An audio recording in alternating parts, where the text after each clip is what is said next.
Coming up, I'll show you what you need to do when installing your radiant heat flooring to ensure no mistakes.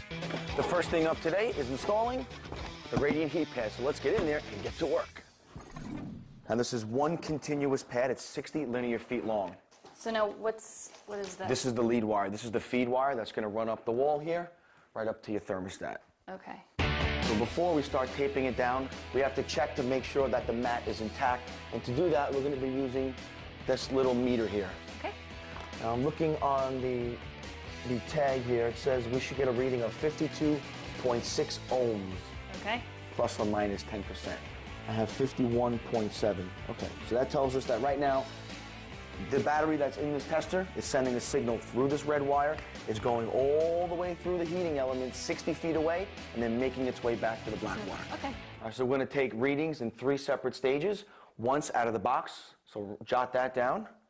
The second one we'll be doing is once the pad is completely secure to the subfloor. And then the third time we'll be taking a measurement is for once the floor is installed. In this case, is tile. Okay. In order to make the turns, we'll be cutting the fiberglass meshing. The orange wire is the heating element, so we know to stay away from there. No utility knives, just scissors. And all we're doing is just pulling on the fiberglass, keeping it taut. And the tape is merely just to hold it down temporarily, because once the thin set comes over this, that's what's really going to keep it glued in place. Laying down this heating mat is extremely easy to do. The wire and the mesh are connected but can easily be cut apart to fit strategically in your floor plan.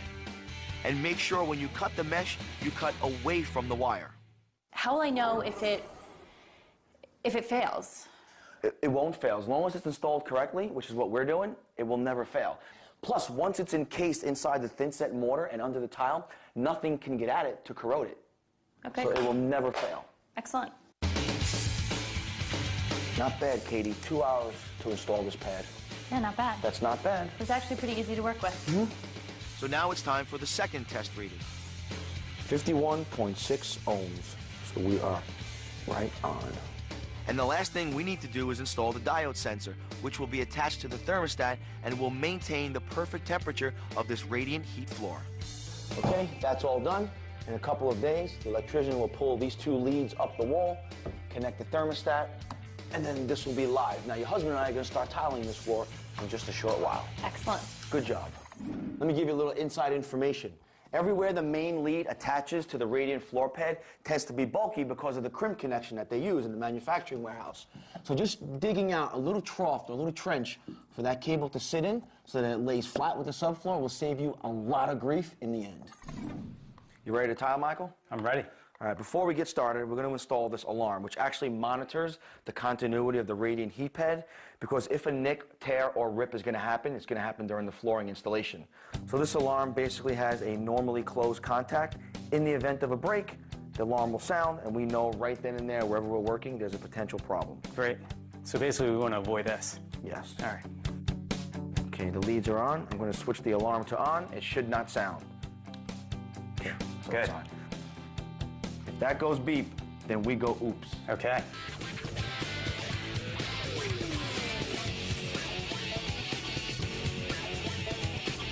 Best part about this is what? No alarm. The alarm didn't sound, which means that the flooring is completely intact, ready to give you guys years of warmth and comfort. Looking forward to it.